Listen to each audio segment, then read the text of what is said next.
Okay, now you've got the text of this available to you, and I'm going to read out of the original book, Treasure Island by Robert Louis Stevenson. It's narrated by Jim Hawkins, who's one of the young characters. Our first person we meet is Billy Bones. I remember him as if it were yesterday, as he came plodding to the inn door, his sea chest following behind him in a hand barrow, a tall, strong, heavy, nut brown man, his tarry pigtail falling over the shoulders of his soiled blue coat. His hands ragged and scarred with black broken nails, and the sabre cut across one cheek, a dirty livid white.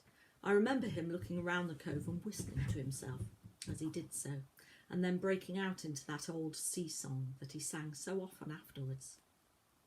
15 men on a dead man's chest, yo-ho-ho, and a bottle of rum. In the high old tottering voice that seemed to have been tuned and broken at the capstan bars. Then he rapped on the door with a bit of stick, like a handspike that he carried, and when my father appeared, called roughly for a glass of rum. This, when it was brought to him, he drank slowly like a connoisseur, lingering on the taste, and still looking about him at the cliffs and up at our signboard. "This is a handy cove," says he at length, "and a pleasant situated grog shop. Much company, mate?" My father told him no, very little company, and more was the pity. "Well then," said he, "this is the berth for me. Here, you, matey," he cried to the man who trundled the barrow. "Bring up alongside and help up my chest. I'll stay here a bit," he continued. "I'm a plain man. Rum and bacon and eggs is all I want, and that head up there for to watch ships off. What you moat call me? You moat call me captain. Oh, I see what you're at there." And he threw down 3 or 4 gold pieces on the threshold. "You can tell me when I've worked through that," says he, looking as fierce as a commander. And indeed, bad as his clothes were, and coarsely as he spoke, he had none of the appearance of a man who sailed before the mast, but seemed like a mate or skipper accustomed to being obeyed or to strike. The man who came with the barrow told us the mail had set him down the morning before at the Royal George, that he had inquired what inns there were along the coast, and hearing ours well spoken of, I suppose, and described as lonely, had chosen it from the others for his place of residence, and that was all we could learn of our guest. Okay, so Blind Pew next. Let me just find my bit. Okay. So things passed until the day after the funeral, and about 3 o'clock of a bitter, foggy, frosty afternoon, I was standing at the door for a moment, full of sad thoughts about my father, when I saw someone drawing slowly near along the road. He was plainly blind, for he tapped before him with a stick and wore a great green shade over his eyes and nose. He was hunched, as if with age or weakness, and wore a huge old tattered sea cloak with a hood that made him appear positively deformed. I never saw in my life a more dreadful looking figure. He stopped a little from the inn, and raising his voice in an odd sing-song, addressed the air in front of him. "Will any kind friend inform a poor blind man who has lost the precious sight of his eyes in the gracious defence of his native country, England, and God bless King George, where or in that part of this country he may now be?" "You're at the Admiral Benbow, Black Hill Cove, my good man," said I. "I hear a voice," said he, "a young voice. Will you give me your hand, my kind young friend, and lead me in?" I held out my hand, and the horrible, soft-spoken, eyeless creature gripped it in a moment like a vice. I was so much startled that I struggled to withdraw, but the blind man pulled me close up to him with a single action of his arm. "Now, boy," he said, "take me in to the captain." "Sit," said I. "Upon my word, I dare not." "Oh," he sneered, "that's it. Take me in straight or I'll break your arm. And he gave it as he spoke a wrench that made me cry out. Sit, said I. It is for yourself, I mean. The captain is not what he used to be. He sits with a drawn cutlass. Another gentleman, come now, march, interrupted he, and I never heard a voice so cruel and cold and ugly as that blind man's. It cowed me more than the pain, and I began to obey him at once, walking straight in at the door and towards the parlour where our sick old buccaneer was sitting, dazed with rum. The blind man clung close to me, holding me in one iron fist and leaning almost more of his weight on me than I could carry.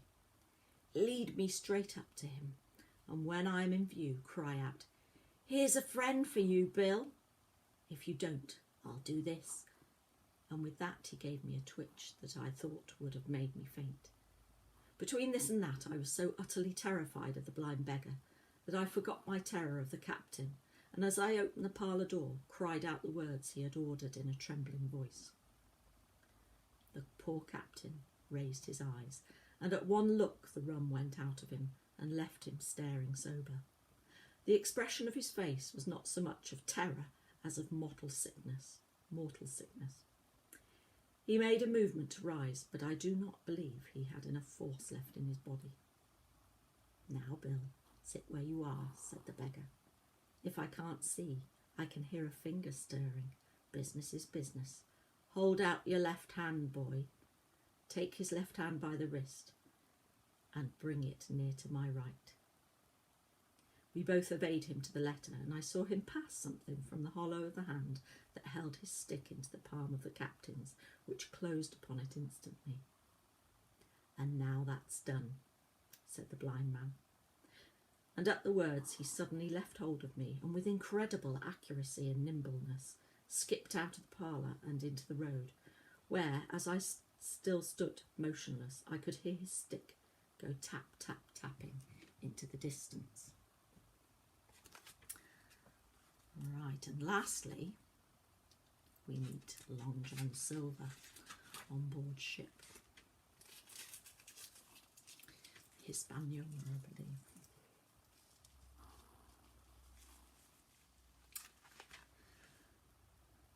Aboard ship, he carried his crutch by a lanyard around his neck to have both hands as free as possible. It was something to see him wedge the foot of the crutch against the bulkhead and, propped against it, yielding to every movement of the ship, get on with his cooking like someone safe ashore. Still more strange was to see him in the heaviest of weather cross the deck. He had a line or two rigged up to help him across the widest spaces, Long John's earrings they were called, and he would hand himself from one place to another, now using the crutch, now trailing it alongside by the lanyard, as quickly as another man could walk. Yet some of the men who had sailed with him before expressed their pity to see him so reduced. "He's no common man, Barbecue," said the coxswain to me. "He had good schooling in his young days and can speak like a book, when so minded, and brave. A lion's nothing alongside the Long John. I seen him grapple four and knock their heads together, him unarmed." All the crew respected and even obeyed him. He had a way of talking to each and doing everybody some particular service. To me, he was unweariedly kind, and always glad to see me in the galley, which he kept as clean as a new pin, and dishes hanging up burnished, and his parrot in a cage in one corner. "Come away, Hawkins," he would say. "Come and have a yarn with John. Nobody more welcome than yourself, my son. Sit you down and hear the news. Here's Captain Flint. I calls my parrot Captain Flint, after the famous buccaneer. Here's Captain Flint predicting success to our voyage. Wasn't you, Captain?" And the parrot would say with great rapidity, "Pieces of eight, pieces of eight, pieces of eight," till you wondered that it was not out of breath, or till John threw his handkerchief over the cage. "Now that bird," he would say, "is maybe 200 years old, Hawkins. They lives forever mostly, and if anybody's seen more wickedness, it must be the devil himself. She sailed with England, the great Captain England, the pirate. She's been at Madagascar, Malabar and Suriname, and Providence and Portobello. She was at the fishing up of the wrecked plate ship. It's there she learned pieces of 8, and little wonder 350,000 of them, Hawkins. She was at the boarding of the Viceroy of the Indies out of Goa, she was, and to look at her you would think she was a baby. But you smelt powder, didn't you, Captain? Stand by to go about, the parrot would scream. Ah, she's a handsome craft, she is, the cook would say, and give her sugar from his pocket, and then the bird would peck at the bars and swear straight on, passing belief for wickedness. There, John would add, you can't touch pitch and not be mucked, lad. Here's this poor old innocent bird of mine swearing blue fire, and none the wiser. You may lay to that. She would swear the same in a manner of speaking before Chaplin. And John would touch his forelock with the solemn way he had, which made me think he was the best of men.